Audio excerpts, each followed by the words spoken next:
ಎಲ್ರಿಗೂ ನಮಸ್ಕಾರ. ನಾಳೆ ದಿನ ನವೋದಯದ್ದು ಮತ್ತು ಕೇಂದ್ರೀಯ ವಿದ್ಯಾಲಯದ್ದು ಟೈರ್ 2 ಪರೀಕ್ಷೆಯನ್ನು ಎಲ್ಲ ಶಿಕ್ಷಕಾಂಕ್ಷಿ ಅಭ್ಯರ್ಥಿಗಳು, ಕರ್ನಾಟಕದ ಎಲ್ಲ ಅಭ್ಯರ್ಥಿಗಳು ಬರೆಯಕ್ಕೆ ಹೊಂಟೀರಿ. ನಿಮಗೆ ನಾನು ಕೆಲವೊಂದಿಷ್ಟು ಸಲಹೆಗಳನ್ನು ಕೊಡೋಕೆ ಬಂದೇನಿ. ನಾನು ಮೊನ್ನೆ ಏನು EMRS ಟೈರ್ 2 ಪರೀಕ್ಷೆಯನ್ನು ಬರೆದೇನಲ್ಲ, ಮತ್ತು ನಾನು ಹೇಗೆ ರೆಡಿಯಾಗಿ ಹೋಗಿದ್ನಿ, ಯಾವೆಲ್ಲ ನಂದು ಅಪ್ರೋಚ್ ನಾನು ಎಕ್ಸಾಮ್ಸಿಗೆ ಮಾಡಿದ್ದೆ, ಪರೀಕ್ಷೆ ಚೆನ್ನಾಗಾಗಲಿಕ್ಕೆ ಕಾರಣ ಏನೇನು ನಾವು ಇಟ್ಕೊಳ್ಬೇಕಾಗತ್ತೆ, ಯಾವ್ಯಾವ ವಿಷಯಗಳ ಮೇಲೆ ನಾವು ಹೆಚ್ಚಿಗೆ ಫೋಕಸ್ ಮಾಡಬೇಕಾಗತ್ತೆ. ವಿಷಯಗಳಂತಂದರೆ ನೀವು ಆಲ್ರೆಡಿ ಓದಿರ್ತೀರಿ, ಅದ್ರ ಬಗ್ಗೆ ನಾನೇನು ಮಾತಾಡೋಕ್ಕೆ ಹೋಗೋದಿಲ್ಲ. ಬಟ್ ಯಾವ ತಪ್ಪುಗಳನ್ನು ನಾವು ಮಾಡ್ಬೋದು ಪರೀಕ್ಷಾ ಒಂದು ಕೇಂದ್ರದೊಳಗಡೆ, ಪರೀಕ್ಷಾ ಸಮಯದಲ್ಲಿ ಅಂತಂದು ಅದರ ಬಗ್ಗೆ ಚರ್ಚೆ ಮಾಡ್ತೀನಿ. ನಾನು ಸಂಪೂರ್ಣವಾಗಿ ವಿಡಿಯೋ ನೋಡಿರಿ, ನಿಮಗಿದು ಹೆಲ್ಪ್ ಆಗುತ್ತೆ. ಒಂದು 5 ರಿಂದ 6 ನಿಮಿಷ ಅಷ್ಟೇ ನಾನು ನಿಮಗೆ ಹೇಳ್ತೀನಿ. ನೋಡಿ, ಫಸ್ಟ್ ಆಫ್ ಆಲ್ ಈಗ ಆಲ್ರೆಡಿ ನೀವು ಜರ್ನಿ ಮಾಡ್ತಾ ಇದ್ದೀರಲ್ಲ, ಜರ್ನಿಯನ್ನು ಆದಷ್ಟು ಬೇಗ ಅಂದರೆ ನಿಮಗೆ ಯಾವುದೇ ಟಯರ್ಡ್ನೆಸ್ ಇಲ್ಲದೆ ಇರೋ ಹಾಗೆ ಸ್ವಲ್ಪ ಜರ್ನಿ ಮಾಡಿ. ಮತ್ತು ನಿಮ್ಮ ಹೆಲ್ತ್ ಬಗ್ಗೆ ಸ್ವಲ್ಪ ಒತ್ತು ಕೊಡಿ, ಸರಿಯಾದ ಫುಡ್ಡನ್ನು ತಗೋರಿ. ಆಲ್ಮೋಸ್ಟ್ ನೀವೇನು ಮಾಡ್ತೀರಿ, ಈ ಕೋಲ್ಡ್ ಇರುವಂತಹ ಪಾನೀಯಗಳನ್ನು, ತಂಪು ಪಾನೀಯಗಳನ್ನು ನೀವು ದಯವಿಟ್ಟು ಕುಡಿಯೋಕೆ ಹೋಗಬೇಡ್ರಿ. ಓಕೆ, ಇದು ಹೆಲ್ತ್ ಪ್ರಿಕಾಷನ್ ಬಗ್ಗೆ ನೀವು ನಂಬರ್ 1 ಏನು ಇರಬೇಕಾಗ್ತದೆ. ಇದು ನಂಬರ್ 1. ಎರಡನೇದು ಏನಂತಂದರೆ, ನೀವು ಅಲ್ಲಿ ಹೋಗಿ ಎಕ್ಸಾಮ್ಸನ್ನು ಬರೆಯಕತ್ತಾಗ ನಿಮಗೆ ಒಂದು ಭಯ ಅಂತ ಕಾಡ್ತದ, ಮತ್ತು ಒಂದು ಪಾಸ್ ಆಗುತ್ತೋ ಫೇಲ್ ಆಗುತ್ತೋ ಅಂತ ಇರ್ತದ. ನೀವು ಅಲ್ಲಿ ಹೆಚ್ಚು ಓದೋದಕ್ಕಿಂತ ಸಾಧ್ಯವಾದಷ್ಟು ನೀವೇನು ಮಾಡಬಹುದು, ನಿಮ್ಮನ್ನು ನೀವು ಜಸ್ಟ್ ಒಂದು ಏನು ಮಾಡ್ಬೋದು ಅಂತಂದರೆ, ಯಾವುದೋ ಒಂದು ಮೋಟಿವೇಶನ್ ಸಾಂಗ್ಸನ್ನು ಕೇಳಿ ನೀವು ಎಕ್ಸಾಮ್ಸನ್ನು ಬರೀಲಿಕ್ಕೆ ಹೋಗೋದು ಮಾಡ್ಬೋದು. ಈಗ ಆಲ್ರೆಡಿ ಓದಿದವರು ನೀವು ಅಲ್ಲಿ ನಾನು ಎಕ್ಸ್ಟ್ರಾ ಓದ್ತೀನಿ ಅನ್ನೋದಕ್ಕಿಂತ ನಾನು ಆಲ್ರೆಡಿ ಓದಿದ್ದೀನಿ, ನನಗೆ ಇಷ್ಟು ವಿಷಯ ಗೊತ್ತಿದೆ, ನಾನು ಚೆನ್ನಾಗಿ ನನ್ನ ಒಂದು ಚೆನ್ನಾಗಿ ಇಟ್ಕೊಂಡು ಹೋಗಿ ಬರಿತೀನಿ ನಾನು ಅನ್ನುವಂಥ ಆತ್ಮವಿಶ್ವಾಸವನ್ನು ನೀವು ಬೆಳೆಸ್ಕೋಬೇಕು. ಮತ್ತು ಏನಂತಂದರೆ, ಈ ಎಕ್ಸಾಮ್ ಹಾಲ್ ಒಳಗಡೆ ನಮಗೆ ಗೊತ್ತಿಲ್ಲ ಪ್ರಶ್ನೆ ಅಂತಂದ್ರೂ ಕೂಡ ನಾವು ಅಟೆಂಡ್ ಮಾಡೋಕೆ ಟ್ರೈ ಮಾಡ್ತೀವಿ. ಆ ಪ್ರಶ್ನೆಯನ್ನು ಅಂಥ ಪ್ರಶ್ನೆ ಮಾಡಬೇಡಿ. ನೋಡಿ, ಈಗ ಒಂದು ಪ್ರಶ್ನೆ ಪತ್ರಿಕೆ ಇರ್ತದೆ, ಅದನ್ನು ಹೆಂಗೆ ಅಟೆಂಡ್ ಮಾಡಬೇಕಂತಂದ್ರೆ, ಆ ಪ್ರಶ್ನೆ ಪತ್ರಿಕೆಗಳು ನಿಮಗೆ 60 MCQ ಅದಾವ, ಇನ್ನು 40 ಡಿಸ್ಕ್ರಿಪ್ಟಿವ್ ಅದಾವ.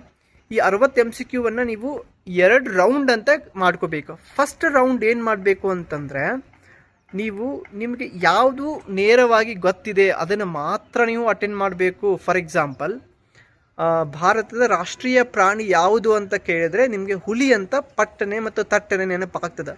ಇಂಥ ಪ್ರಶ್ನೆಗಳನ್ನು 60ರೊಳಗಡೆ 20 ಗೊತ್ತದಾವಂತಂದ್ರೆ 20 ಮಾತ್ರ ಅಟೆಂಡ್ ಮಾಡಿ. ಓಕೆ, ಇದು ಮೊದಲನೇ ರೌಂಡ್ ಒಳಗಡೆ ನೀವು ಮಾಡಬೇಕಾಗಿರುವಂಥ ಕೆಲಸ. ಇನ್ನು ಎರಡನೇ ಕೆಲಸ ಏನಂತಂದರೆ, ಈ ಫಸ್ಟ್ ರೌಂಡ್ ಒಳಗಡೆ ಗೊತ್ತಿಲ್ಲದೆ ಇರುವಂಥ ಪ್ರಶ್ನೆಗಳ ಬಗ್ಗೆ ತಲೆ ಕೆಡಿಸ್ಕೊಳ್ಳಿಕ್ಕೆ ಹೋಗಬೇಡಿ. ಈ ಪ್ರಶ್ನೆ ಓದಿದರೆ ನನಗೆ ಉತ್ತರ ಗೊತ್ತಿದೆ, ಯಾಕಂದರೆ ಇಲ್ಲಿ ಸಮಯ ಬಹಳ ಮುಖ್ಯ. ಈ ಪ್ರಶ್ನೆ ಓದಿದರೆ ನನಗೆ ಉತ್ತರ ಗೊತ್ತಿದೆ ಅಥವಾ ಗೊತ್ತಿಲ್ಲ ಅಂತಂದು ನಿಮ್ಮ ಆತ್ಮ ನಿಮಗೆ ಹೇಳ್ತದ. ಸೊ ಅದ್ರ ಮಾತು ನೀವು ಕೇಳಿ. ಗೊತ್ತಿಲ್ಲ ಅಂತಂದರೆ ನೀವೇನು ಮಾಡಿ, ಅದನ್ನು ಅದಕ್ಕೆ ಪೂರ್ತಿ ಸರ್ಕಲ್ ಮಾಡಿ. ಯಾವುದು ನಿಮಗೆ ಸ್ವಲ್ಪ ಗೊತ್ತಿದೆ ಅಂದರೆ 50% ನಾನು ಎಲಿಮಿನೇಷನ್ ಮಾಡಬಹುದು, ಇನ್ನು 50% ನಾನು ವಿಚಾರ ಮಾಡಿ ಹಾಕ್ತೀನಿ ಅನ್ನೋದೇನು ಮಾಡಿ, ಅದಕ್ಕೆ ನೀವು ಜಸ್ಟ್ ಸ್ಕ್ವೇರ್ ಬಾಕ್ಸ್ ಹಾಕ್ಬೋದು. ಅಲ್ಲಿ ಒಂದು ಸ್ಕ್ವೇರ್ ಬಾಕ್ಸನ್ನು ಹಾಕಿ ನೀವು ಮುಂದೆ ಹೋಗ್ಬೋದು. ನಿಮಗೆ ಒಂದು 60 ಪ್ರಶ್ನೆ ಒಳಗಡೆ 20 ಪ್ರಶ್ನೆಗಳು ಏನದಾವ ನೇರವಾಗಿ ಉತ್ತರ ಗೊತ್ತದಾವ, ದಯವಿಟ್ಟು ಅವುಗಳನ್ನು ಮೊದಲು ಹಾಕಿ. 20 ಪ್ರಶ್ನೆಗಳಿಗೆ ನೀವು ಉತ್ತರ ಹಾಕಲಿಕ್ಕೆ 20 ನಿಮಿಷ ಬೇಕಾಗಿಲ್ಲ, ನಿಮಗೆ 14 ರಿಂದ 15 ನಿಮಿಷದೊಳಗೆ ನೀವು ಅಟೆಂಡ್ ಮಾಡ್ಬೋದು. ಇನ್ನು ಒಂದು 20 ನಿಮಿಷ ಏನು ಮಾಡಿ, 20 ರಿಂದ 25 ನಿಮಿಷ ಎರಡನೇ ರೌಂಡಲ್ಲಿ ಯಾವ ಪ್ರಶ್ನೆಯನ್ನು ನಾನು ಅಟೆಂಡ್ ಮಾಡಿದ್ರೆ 50% ಗೊತ್ತಿದೆ, ಇನ್ನು 50% ಗೊತ್ತಿಲ್ಲ ಅಂತ. ಅಂದರೆ 2 ಪ್ರಶ್ನೆಗಳು ನಮ್ಗೆ 2 ಆಯ್ಕೆಗಳು ಏನಿರ್ತಾವೆ ಅಂದರೆ ಕಂಪ್ಲೀಟ್ ಆಗಿದ್ದು ಉತ್ತರಾಣೆ ಆಗೋದಿಲ್ಲ ಅಂತ ನಮಗೆ ಭರವಸೆ ಇರ್ತದೆ, ಇನ್ನೆರಡು ಭರವಸೆ ಇರೋದಿಲ್ಲ. ಅಂತಹ ಪ್ರಶ್ನೆಗಳಿಗೆ ನಾವು ಹೆಚ್ಚಿಗೆ ಒತ್ತು ಕೊಡಬೇಕಾಗತ್ತೆ. ಆ ಒಂದು ಸಮಯದೊಳಗಡೆ ಹೆಂಗೆ ಅಟೆಂಡ್ ಮಾಡ್ಬೋದು ಆ ಪ್ರಶ್ನೆ ಅಂತಂದರೆ, ಆ ಪ್ರಶ್ನೆಯನ್ನು ಓದ್ತೀರಿ, ಮತ್ತು ಮೊದಲಿಗೆ ಪ್ರಶ್ನೆಗಳನ್ನ ಓದಿ ಅರ್ಥ ಮಾಡ್ಕೊಂಡಾದ್ಮೇಲೆ ಆ ಆಯ್ಕೆ ಏನಿದೆಯಲ್ಲ, 4 ಆಯ್ಕೆಗಳಿದ್ದಾವಲ್ಲ, ಪ್ರತಿಯೊಂದು ಆಯ್ಕೆಯೂ ಕೂಡ ಇಂಪಾರ್ಟೆಂಟೇ. ನೀವು ನೇರವಾಗಿ ಉತ್ತರವನ್ನು ದಯವಿಟ್ಟು ಹುಡುಕ್ಲಿಕ್ಕೆ ಹೋಗಬೇಡಿ. ಈ ಆಯ್ಕೆ ಉತ್ತರ ಯಾಕೆ ಆಗೋದಿಲ್ಲ ಅಂತಂದು ನೀವು ವಿಚಾರ ಮಾಡಿ ಆ ಒಂದು ಆಯ್ಕೆಯನ್ನು ಎಲಿಮಿನೇಷನ್ ಮಾಡಿ ಉಳಿದಿರುವಂತಹ ಕೊನೆಯ 2 ಆಯ್ಕೆಯಲ್ಲಿ ಯಾವುದು ಸ್ಪಷ್ಟ ಮತ್ತು ಯಾವುದು ನಿಖರ, ಯಾವುದು ಹತ್ತಿರಕ್ಕೆ ಸಂಬಂಧಪಟ್ಟಂತಹ ಆಯ್ಕೆಯಾಗಿದೆಯೋ ಆ ಒಂದು ಆಪ್ಷನ್ಗೆ ನೀವು ಮಾತ್ರ ಗುರ್ತು ಮಾಡಿ ಬರಬೇಕು. ಇದು ನೀವು ಮಾಡುವಂತಹದ್ದು. ಇನ್ನು ಕೆಲವೊಂದಿಷ್ಟು ಅಭ್ಯರ್ಥಿಗಳು, ಕೆಲವೊಂದಿಷ್ಟು ಯಾಕೆ ನನ್ನನ್ನು ನೀವು ಉದಾಹರಣೆ ತಗೋರಿ, ನಮ್ಗೆ ಆ ಪ್ರಶ್ನೆಯ ಬಗ್ಗೆ ಒಂಚೂರು ಗೊತ್ತಿರೋದಿಲ್ಲ, ಒಂಚೂರು ಗೊತ್ತಿರೋದಿಲ್ಲ. ಆದರೂ ಏನೋ ಒಂದು ದೊಡ್ಡ ಧೈರ್ಯದಿಂದ ಹಿಡ್ಕೊಂಡು ನಾವು ಆ ಪ್ರಶ್ನೆಯನ್ನು ಅಟೆಂಡ್ ಮಾಡೋಕ್ಕೆ ಹೋಗ್ತೀವಿ. ಹಿಂಗೆ ಮಾಡೋದ್ರಿಂದ ಆ ಒಂದು ಋಣಾತ್ಮಕ ಅಂಕ ಆ ಪ್ರಶ್ನೆಗೆ ಸಿಗ್ತದ. ನೋಡಿ, ನಿಮ್ಗೆ ಪ್ರಶ್ನೆ ಗೊತ್ತೇ ಇಲ್ಲ, 4 ಆಯ್ಕೆಗಳ ಬಗ್ಗೆ ಮತ್ತು ಆ ಪ್ರಶ್ನೆ ಬಗ್ಗೆ ನನಗೆ ಗೊತ್ತೇ ಇಲ್ಲ ಅಂತ ದಯವಿಟ್ಟು ಕೈ ಮುಗಿದು ಹೇಳ್ತೀನಿ. ಪ್ಲೀಸ್ ಅದ್ರ ಬಗ್ಗೆ ನೀವು ಅಟೆಂಡ್ ಮಾಡೋಕ್ಕೆ ಹೋಗಬೇಡಿ, ಅದನ್ನು ದಯವಿಟ್ಟು ಬಿಟ್ಟು ಬರ್ರಿ ಪ್ಲೀಸ್ ಹೇಳ್ತೀನಿ. ನೀವು ಏನಾದರೂ ಆ ರೀತಿ ಒಂದು 10 ಅಥವಾ 12 ಪ್ರಶ್ನೆಗಳಿಗೆ ನೀವು ಅಟೆಂಡ್ ಮಾಡಿದಿರಿ, ಗೊತ್ತಿಲ್ಲ ಅಂದರೂ ಕೂಡ ಅಟೆಂಡ್ ಮಾಡಿದಿರಿ ಅಂದರೆ ಅಲ್ಲಿ ನಿಮಗೆ ಪಾಸ್ ಆಗೋದು ಕೇವಲ 1 ಮಾತ್ರ, ಅಥವಾ 2. 12 ನೀವೇನಾದರೂ ತಪ್ಪು ಮಾಡಿದರೆ 0.33 ನೆಗೆಟಿವಲ್ಲಿ ಪ್ರತಿ ಪ್ರಶ್ನೆಗೂ ಕೂಡ ಎವ್ರಿ ಕ್ವಶನ್ಗೆ ನೀವು 4 ಅಂಕಗಳನ್ನು ಕಳ್ಕೊಳ್ತೀರಿ. ಸೊ ನಿಮ್ಮ ಕೈ ಮುಗಿದು ಹೇಳ್ತೀನಿ, ದಯವಿಟ್ಟು ಪ್ರಶ್ನೆಗೆ ಉತ್ತರ ಗೊತ್ತಿಲ್ಲ ಅಂದರೆ ಬಿಟ್ಬಿಡ್ರಿ, ಅದನ್ನು ನೀವು ಅಟೆಂಡ್ ಮಾಡೋಕ್ಕೆ ಹೋಗಬೇಡ್ರಿ. ನೆಕ್ಸ್ಟ್, ಅಲ್ಲಿ ಪ್ರತಿಯೊಂದು ಸೆಕೆಂಡು, ಪ್ರತಿಯೊಂದು ಮಿನಿಟ್ಸು ಇಂಪಾರ್ಟೆಂಟ್ ಆಗಿರೋದ್ರಿಂದ ನಿಮ್ಮ ಒಂದು ಫೋಕಸ್ಡ್ ಏನಿರಬೇಕು, ಮೊದಲಿಗೆ MCQ ನಾನು ಬಿಡಿಸ್ತೀನಿ, ಆಮೇಲೆ ಬೇಗನೆ ನಾನು ಡಿಸ್ಕ್ರಿಪ್ಟಿವ್ಗೆ ಹೋಗ್ತೀನಿ ಅಂತ.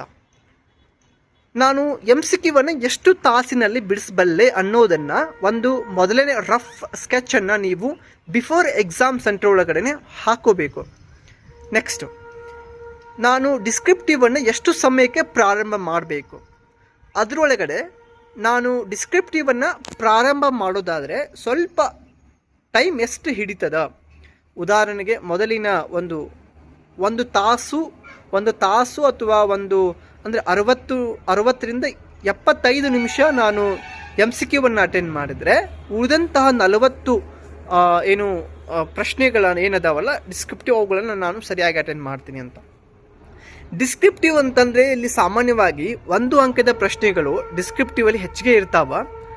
ಪ್ಯಾಸೇಜನ್ನು ಕೊಟ್ಟು ಕೇಳಿರ್ತಾನೆ, ಇಲ್ಲ ಅಂತಂದರೆ ನಿಮಗೆ ಫ್ಯಾಕ್ಚುವಲ್ ಇನ್ಫಾರ್ಮೇಷನ್ ಬಹಳಷ್ಟು ಇರ್ತದೆ. ಉದಾಹರಣೆಗೆ ಮೊದಲ ಜ್ಞಾನಪೀಠ ಪ್ರಶಸ್ತಿ ಪಡೆದ ಕುವೆಂಪು ಅವರು ಯಾವ ಕೃತಿಗೆ ಯಾವ ವರ್ಷದಲ್ಲಿ ಮಾಡಿದ್ರು ಪ್ರಶಸ್ತಿಯನ್ನು ಪಡೆದರು ಅಂತ ಕೇಳ್ತಾರೆ. ಅಲ್ಲಿ ನಿಮಗೆ ವರ್ಷನೂ ಗೊತ್ತಿರಬೇಕು, ಅಲ್ಲಿ ನಿಮಗೆ ಕೃತಿ ಕೂಡ ಗೊತ್ತಿರಬೇಕಾಗತ್ತೆ. ಶ್ರೀರಾಮಾಯಣಂ ದರ್ಶನಂ. ಹೀಗಾಗಿ ನಿಮಗೆ ಫ್ಯಾಕ್ಚುವಲ್ ಇರೋದ್ರಿಂದ ಆ ಒಂದು ಪ್ರಶ್ನೆ ನೇರವಾಗಿ ಬರಿಬೇಕಾಗತ್ತೆ. ಕೆಲವೊಂದಿಷ್ಟು ಪ್ರಶ್ನೆಗಳಿರ್ತಾವೆ ನಿಮಗೆ, ಉದಾಹರಣೆಗೆ ಲೆಟರ್ ರೈಟಿಂಗ್ ಬರೀರಿ, ಅಥವಾ ರಿಪೋರ್ಟ್ ರೈಟಿಂಗ್ ಬರೀರಿ, ಅಥವಾ ಎಸ್ಸೆ ಬರೀರಿ ಅಂತ ಬೇರೆ ಬೇರೆ ಅಭ್ಯರ್ಥಿಗಳಿಗೆ 3 ಅಂಕದ 4 ಅಂಕದ ಇರ್ತದೆ. ಯಾರಿಗೆಲ್ಲ ಮ್ಯಾಥಮೆಟಿಕ್ಸ್ ಇದೆಯೋ ಅಥವಾ ನಿಮ್ಮ ಸಬ್ಜೆಕ್ಟ್ ಇದೆಯೋ ಆಲ್ಮೋಸ್ಟ್ ನಿಮಗೆ 3 ಅಂಕದ 4 ಅಂಕದ ಪ್ರಶ್ನೆಗಳು ಹೆಚ್ಚಿಗೆ ಇರ್ತಾವೆ. ಇಲ್ಲಿ ನಿಮಗೆ ಪ್ಯಾಟರ್ನ್ ಬಗ್ಗೆ ಏನು ಗೊಂದಲ ಬೇಡ. ನಾನು ಡಿಸ್ಕ್ರಿಪ್ಟಿವಲ್ಲಿ ಎಷ್ಟು ಸಾಧ್ಯ ಆಗುತ್ತೋ ಅಷ್ಟು ನನಗೆ ಗೊತ್ತಿರುವಂಥ ಪ್ರಶ್ನೆಗಳನ್ನು ಆನೆಸ್ಟಿಯಾಗಿ 100% ನಾನು ಅಟೆಂಡ್ ಮಾಡಿ ಬರ್ತೀನಿ ಅನ್ನೋದು ಗೊತ್ತಿರಲಿ.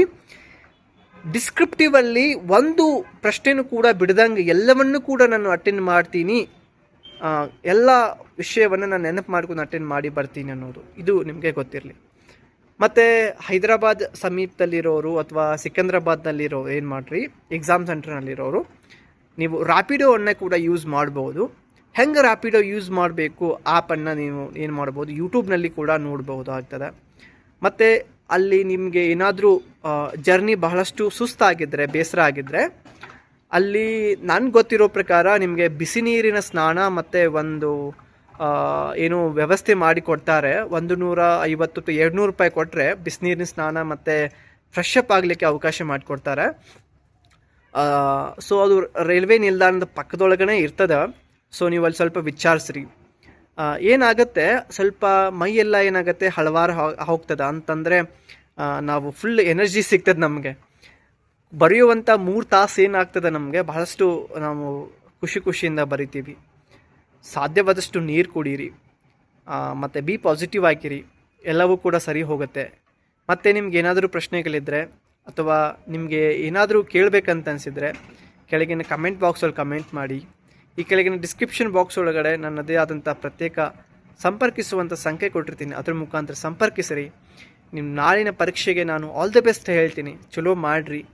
ಸಾಧ್ಯವಾದಷ್ಟು ಕರ್ನಾಟಕದ ಶಿಕ್ಷಕರು ಏನು ಮಾಡಬೇಕು, ನವೋದಯ ಮತ್ತು ಕೇಂದ್ರೀಯ ವಿದ್ಯಾಲಯದ ಸಮಿತಿಯ ಒಂದು ಸಂಘಟನೊಳಗಡೆ ಟೀಚರಾಗಿ ಕೆಲಸ ಮಾಡಬೇಕು ಅನ್ನೋದು ನನ್ನ ಒಂದು ಆಸೆ. ಅದನ್ನು ನೀವು ಏನು ಈಡೇರಿಸ್ತೀರಿ ಅಂತ ಹೇಳ್ತಾ ಇವತ್ತಿನ ವಿಡಿಯೋನ ಇಲ್ಲಿಗೆ ಮುಗಿಸ್ತೀನಿ. ನಮಸ್ಕಾರ.